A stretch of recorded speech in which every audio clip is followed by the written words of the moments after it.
Yan, good morning. Yan, good morning naman sa mga kapuha natin construction dyan, mga Oragon. Good morning. Mahaba ng dito natin. Right. So, update ko naman kayo sa ginagawa natin dito sa Mabalacat, Pampanga. Yung mga kaganapan naman ang ginagawa natin dito.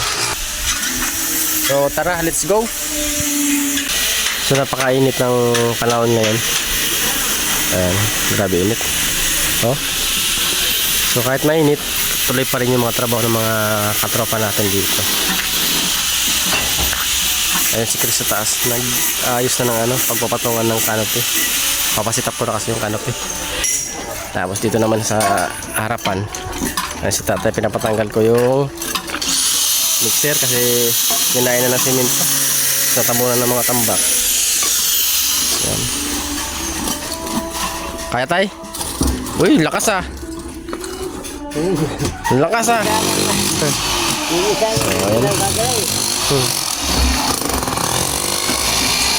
Ayun, sana lang no. Sana lang. Dito sa ilalim.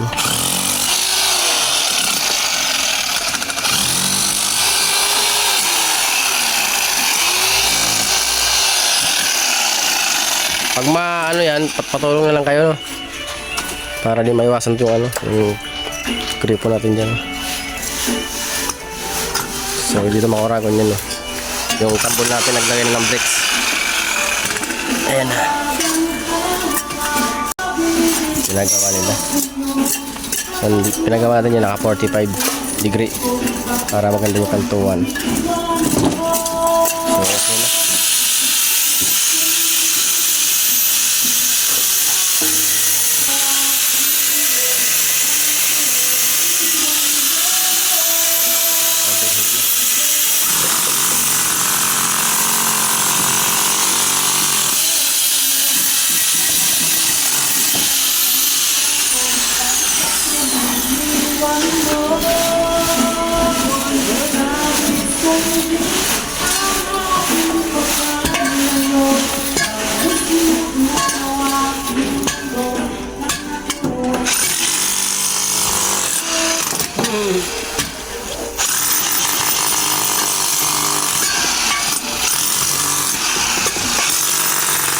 Wala sakto lang yung yung bricks natin dito sa sakto-sakto lang siya.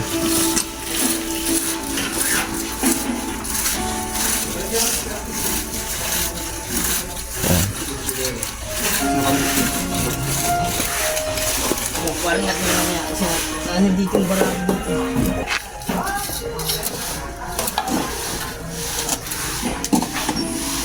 Ang ganyan sa taas dito. Papunta doon, pinakataas na yun. So, pinapampisa naman natin dito sa baba.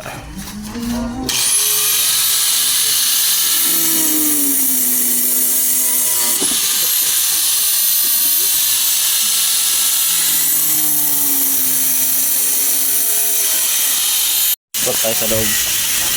Dito sa may pinapalitan nila so,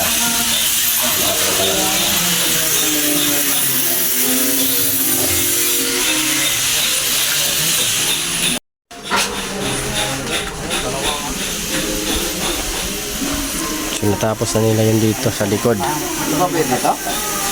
Pwede na yan. Sabi ko hindi pwede. Bakit lang? Baka sabi mo daw ay. Pambira. Pwede na yan.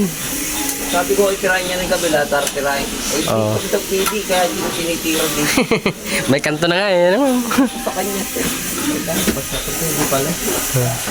Hindi na yan, pambira. Hindi na pala eh. So dito patapos na yun. Loko-loko talaga ito. Dito sa area na to. Ang taas. Magaling. Ano? Mabuti na. Tapos yung mga kalat dito mamaya, papatanggal ko na. Para Lunes, hakotin na ng truck na nag-deliver dito. Para matanggal na yan. Para yung tambak dito sa labas. Yun dito. Yung tambak dito, may lagyan natin dito. Tapos yung tambak rin dito, may labas na rin natin para Monday. Okay na.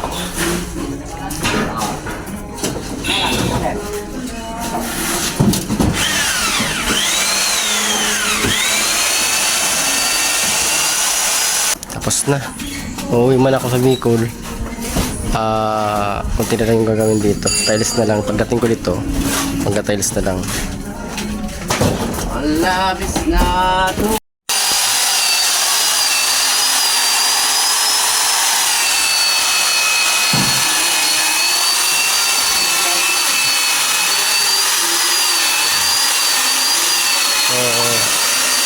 Ganyan sila maghalo ng ng stone coat para mabilis.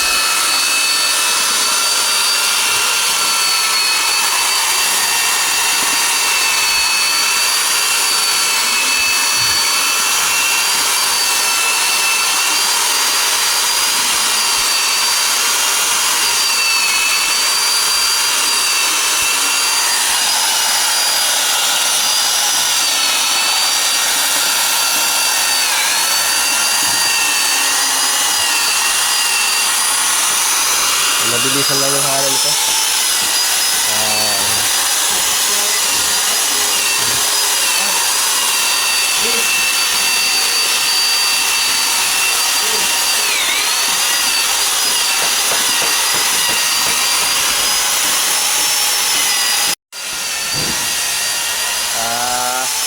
Palapit na ng palapit.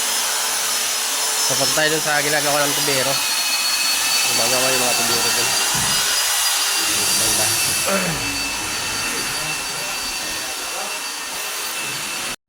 So dito sa may CR, yan. Na-install na pala yung yung mga fittings ng atin. Yung sa toilet bowl naman to. Ito yung sa floor drain. Tapos yung sa shower. Yan. Kasi nagbaliktad kasi yung yung floor drain. Gusto kasi nung may-ari dito daw sa doon na to. Di doon sa pero tayo nakasanayan natin kapag naglagay tayo ng mga floor drain, laging nasa tapat ng shower. So dito baliktad, dito nilagay yung floor drain. Tapos dito floor drain din sa shower, gababo, baon. Tapos dito sa laboratory. Tapos yun naman yung sa laboratory sa sector PPR, water. Tapos mayroon tayong gate valve.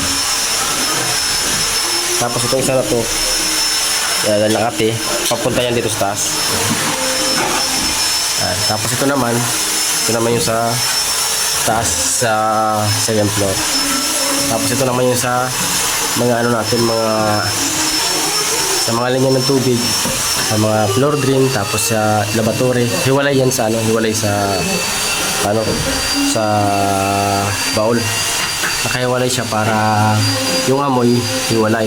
Kasi ito sa floor drain, papunta yan dun sa labas, sa may kanal, sa drainage sa labas. So ito naman papunta sa ating septic tank, yung ating sa CR. D4 yung ginamit natin dyan, tapos ito D3 yung sa mga tubig. Tapos yan yung nakita nyo yung area na yan. Nakapapunta dun. Ito yung magiging singawan ng ating baul. Yan yung pinakasingawan para pag nagbubuhos ng pag nagdudumi yung isang tao, kapag nagbuhos mabilis lang may singaw, mabilis lang lunukin papunta pababa para yung impact mabilis maubos yung kasi kapag wala yan, nagpump yung hangin, bumabalik yung ibak, tapos mahirap lumubog. Kaya dapat lagi may ganyan.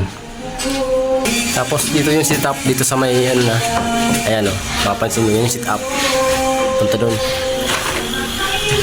So dito ayan yung sa bowl natin, tapos may clean out tayo, yung clean out kanto sa nakaway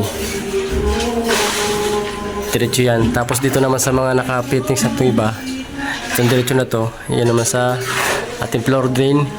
Tapos may siya fill trap sa floor drain natin. Rekta yan dito sa may ating laboratory. Ito yung laboratory natin. Yung sa laboratory natin walang fill trap yan, dahil pagdating kasi doon sa laboratory na may fill trap kasi yung laboratory nun, mayroon fill trap yun. Tapos dito sa dalawa kasi nilagay natin na floor drain, yan floor drain to. Tapos ito naman yung clean out, yan dito, yan. Sa baba.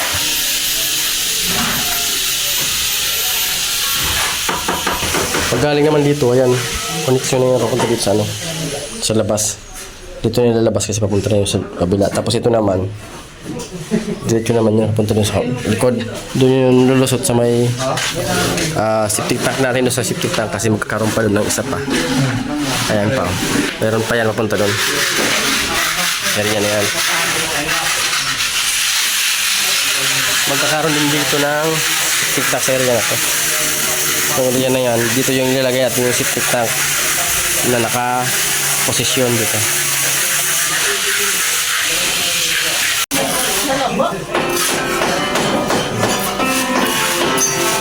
Tapos ang kantuan.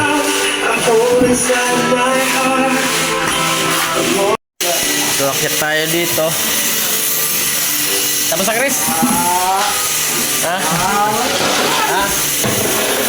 So dito, ako pa sa kabila.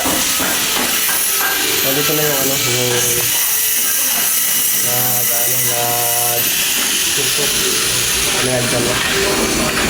paiwasan lang parang ano, paiwasan lang naman natin lang.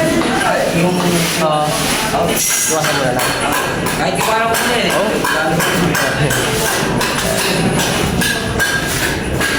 Tapos yung mga suro-suro dito, napaayos ko na yung mga dapat ayusin. Ayan, pantay na yan. Ayun na rin yung ginawa kanina. Wala, makadilim dito. Napayos ko na rin yung bintana. Ayos, para nakakasilaw. So 60 by 60 yung bintana natin. Ang ayos na yun. Kaya nung pagbalik ko nga, sabi ko pagbalik ko dito sa Pinkit, sa Ados, kasi uwi ako ng Pinkit. Magka-tiles na lang yung mga tao natin dito. Magka-tiles na lang sila kasi halos fully feed na tayo, malinis na. Okay na. So ito na yung natin sa may laboratory. Tapos ito na yung sa fittings. Yan. Tapos may gate bulb tayo rin. Ito na rin yung sa floor drain. Ito na rin yung sa, sa toilet bowl natin. Tapos yan yung sa floor drain to, no? Floor drain din yan. Tapos yan, wala na yan. Papatayin na natin yan dahil ayaw nga ng may-ari na dyan nakatapat sa shower yung yung ating sink. Kaya dito na rin yung nilipat. Okay na yan. So tiles na lang dito ko lang. Pagbalik natin, tiles na lang.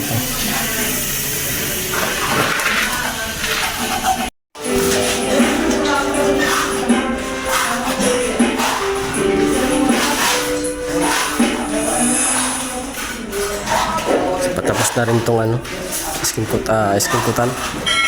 Yung area dito. Ayan dun. Kunti na lang.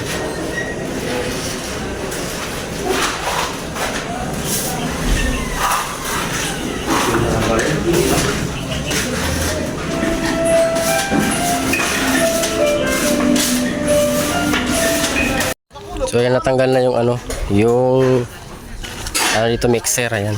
Natanggal na. Doon natin pinalagay para malinis na dito. Ayan. Tapos pinapatanggal ko na yung makalat. Dahil Monday papap na natin. Tapos dito na yung yung nagawa nila yun. Tapos na.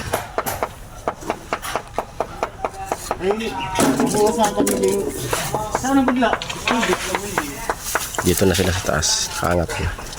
So yung style na pagkagawa dito, parang hollow block siya, alternate.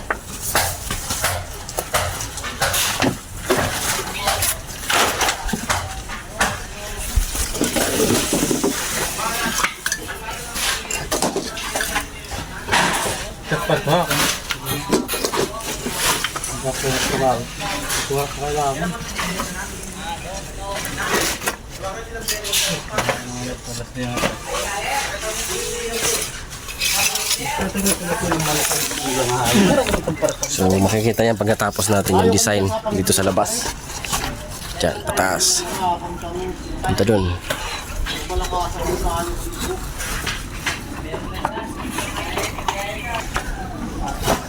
So dito naman, pinapatambak ko na yung lahat ng kalat doon sa likod. Para Monday talaga, papatanggalan natin ito. Papat ko na yan diretso sa mga kalat dito.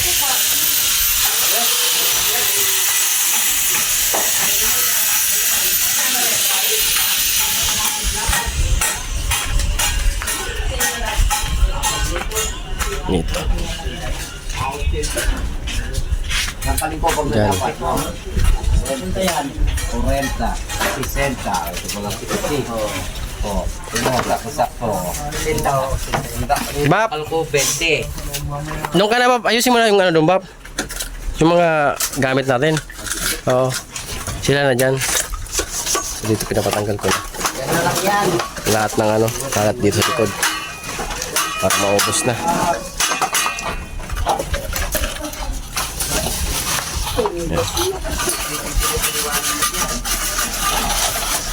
Para mawala na to. Oh, grabing kalat kasi dito.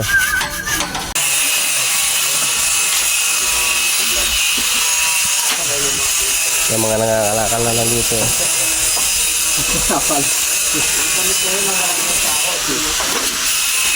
Ah. Tapos tong mga ano no. Mga ano, palabas na rin yun. O mga basta lahat dito sa likod. Ilabas nyo. Steel dick, labas na para tapos mga bakal na to. Yan, lahat yan. Maubos na yan. Yan.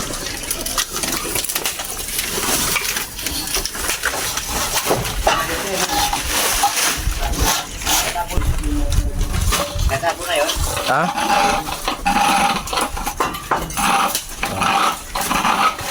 Ay, pang... Meron tayo. Yan o, tubo tayo. Kung gusto nyo to, panggatong. Para malinis. So, tapos na rin dito sila magpalitan. Sa area na to. Tapos dun kinakantuan na rin ni GR. Matapos na rin yun.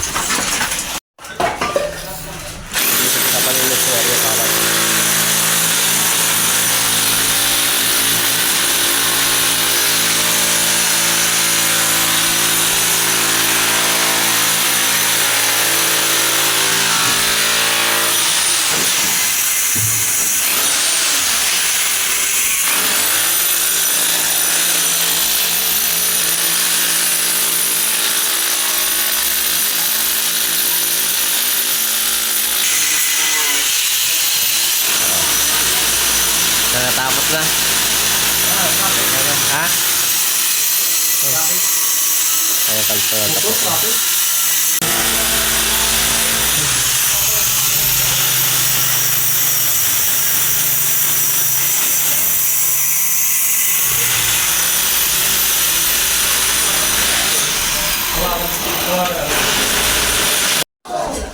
So yun mga kuragon. Yan, out tayo. Out na. Oras na naman tayo. Ha? O, dyan muna na tayo para mag-out na tayo.